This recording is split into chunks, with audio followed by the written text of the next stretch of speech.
A long time ago in Lumbini, India, there lived a king named Shuddodana and a queen named Mahamaya. When she had conceived her son, she had a strange dream in which a baby elephant had blessed her with his trunk, and 10 months later her child was born. When Queen Maya was to have her child, she traveled to her father's kingdom for the birth. But during the long journey, her birth pains began. When the pains began, she asked her handmaidens to assist her to a nearby grove of trees for privacy. One large tree lowered a branch to her to serve as a support for her delivery. They say the birth was nearly painless. After the birth, a gentle rain soon cleansed both the mother and child. It is said that the child was born fully awake and could speak, telling his mother he had come to free mankind from suffering. He could also stand and walk. A lotus blossom blossomed at his feet as he walked. He was named Siddhartha, meaning he who has attained his goals.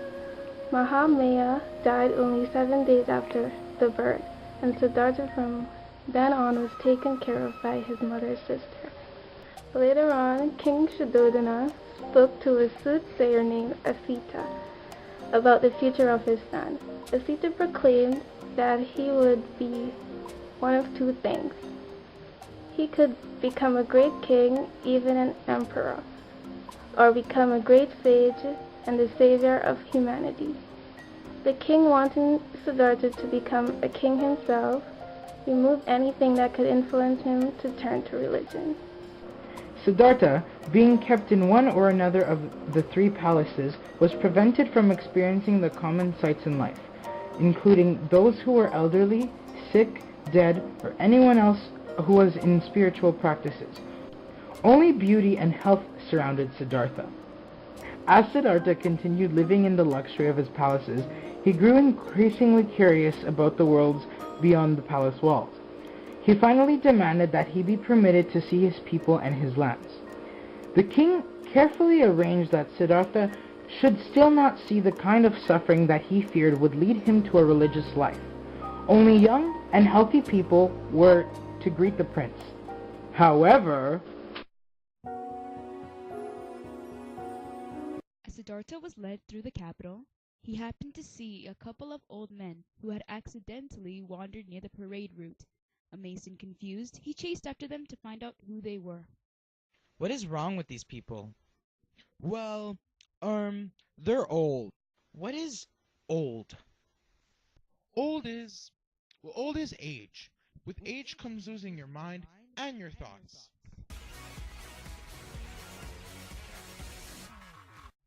Like I said, losing your mind. As he continued through the village, he saw another kind of person he never saw before. Why does he look this way? Well, Prince, he's sick, ill, and unhealthy. After, Siddhartha came across a funeral ceremony by the side of a river. He saw death for the first time in his life. He asked his friend and squire, Chandaka, the meaning of all these things. Chindako, what's happening? He's dead. Again with the unfamiliarity. What is this death you speak of?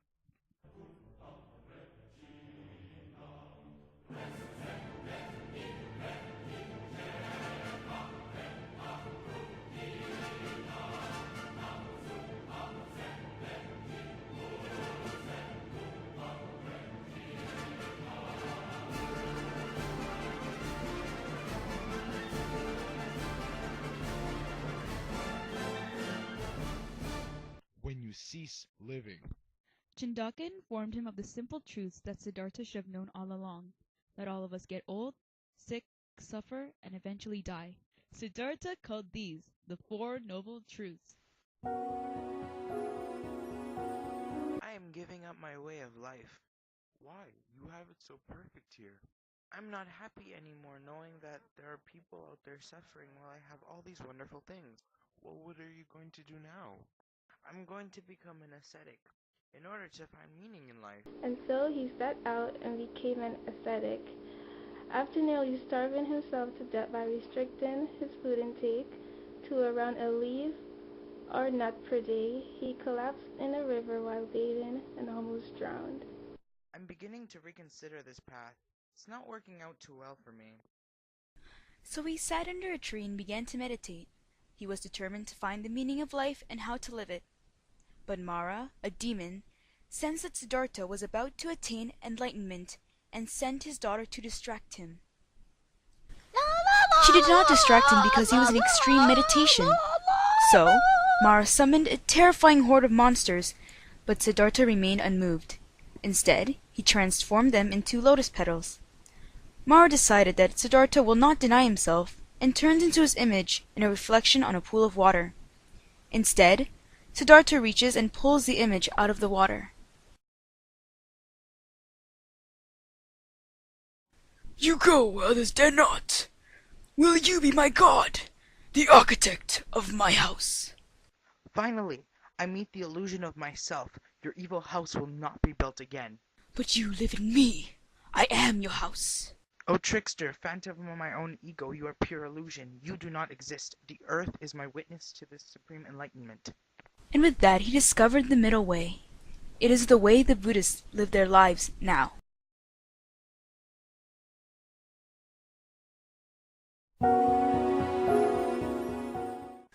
The Dalai Lama is the religious leader of Buddhism. When he dies, it is believed that he is reincarnated. So it is up to the High Lamas and government to find his reincarnation.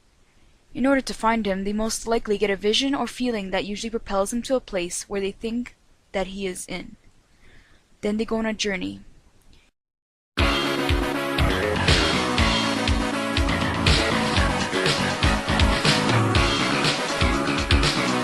The Lamas have found two potential Dalai Lamas.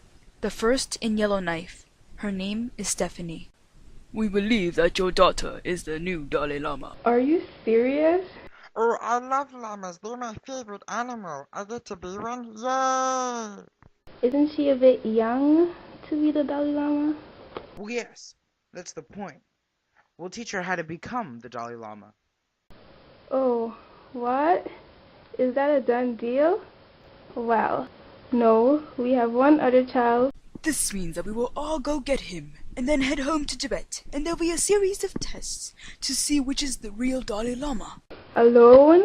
Normally, yes, but if you would like to, you can come. Okay. One more thing. Why hasn't the father said anything?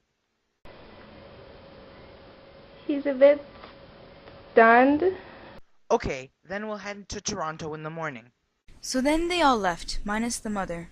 When they arrived in Toronto, they met Jess and his family. Who are you people? We are monks from Tibet. We believe your child could be the next Dalai Lama. Honey, who are you talking to? Oh, they're just... Who are you? We are monks from Tibet. Can we please see your child? Well, I'm sorry. He's very busy. He's doing homework, you know. Come on in. When the monks were inside, they explained their journey to find the next Dalai Lama. Later, they were introduced to Jess, the couple's son. All we ask is to teach him. Oh, is that so? Well, it'll be a good experience for him. No, my son has school and a life here. He's much too young. But Mom, I want to try it. It sounds cool. Dear, let him go. He might never get this opportunity ever again. No, forget it. I'll let him go with you. Just don't tell my wife. Really, Dad? Yay!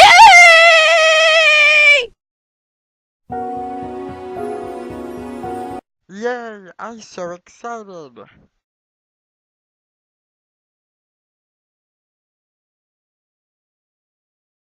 Hi. Hello. Your voice is kinda... Never mind. It's time to go!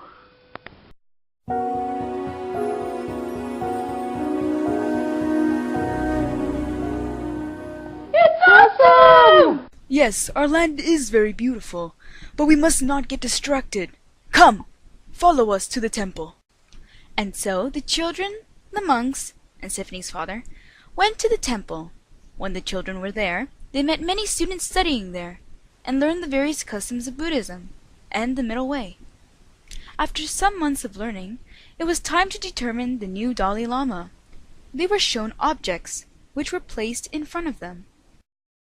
Oh, what's all this? We would like both of you to select an item that is the most appealing to you. Okay. Hmm. Hmm. Hmm. Wait! I like this one!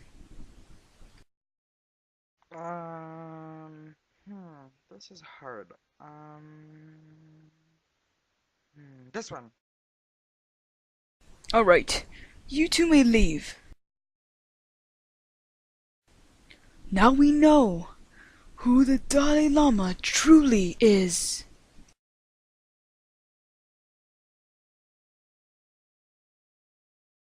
We know who is the true Dalai Lama. Yay! Awesome! Who? The Dalai Lama is...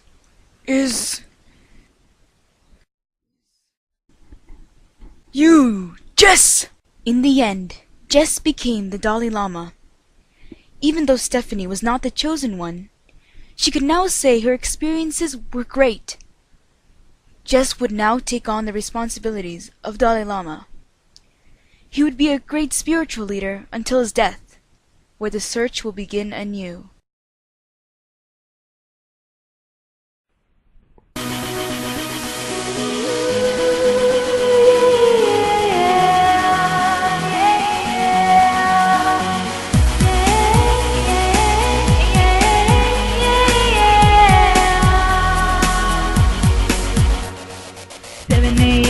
Up in Toronto and gotta get dressed, gotta go down there. I'm gonna pick a bowl. I tell my folks, seeing everything people rarely know. Time's ticking on and know my parents are rushing. Gonna get down to the front block. Gonna catch my car. I see those moms struggling in the front seat, struggling in the back seat. Gonna help one guy up. I hope they can drive to Tibet, Tibet, gotta be picked in Tibet.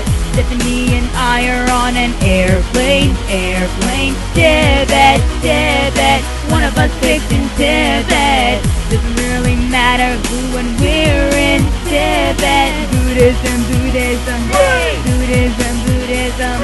Pray, pray, pray, pray, looking forward to the middle way. 8:35 and now we arrive. Taking so long I thought I would die. Done, done, this ride is done. Bought a chicken sandwich. I ate this, he ate this, and everything inside. Hey! She ate that, I drank that. Airplane food sucks. Getting out of one seat, then out of another seat. Can we hurry this up? I can't wait to stay in Tibet, Tibet. Gotta go chill in Tibet. Tiffany and I are in a market, Tibet, Tibet. One of us picked in Tibet. Doesn't really matter who when we're in Tibet. Buddhism, Buddhism, pray. Buddhism, Buddhism, pray. Pray, pray, pray, pray. Looking forward to the middle way. Yesterday I prayed. Today I stayed with the monks. We're so excited! I'm so excited! We're gonna study today. Tomorrow is a big day, and now I'm really nervous. I wanna reach enlightenment. Okay, we're coming back.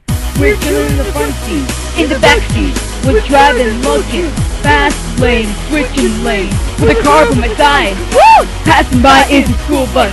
Fucking me, please get lost, wanna scream. Check my map and see, oh, it's a city. We almost got lost. Come on, come on. In Tibet, Tibet, gotta go chill in Tibet. Stephanie and I are in a market, Tibet, Tibet. One of us picked in Tibet. Doesn't really matter who when we're in Tibet. Buddhism, Buddhism, pray. Buddhism, Buddhism, pray. Pray, pray, pray, pray. Looking forward to the middle way. Tibet, Tibet, gotta go chill in Tibet. Tiffany and I are in a market, Tibet, Tibet. One of us picked in Tibet. Doesn't really matter who when we're in Tibet. Buddhism, Buddhism, pray. Buddhism, Buddhism. Right!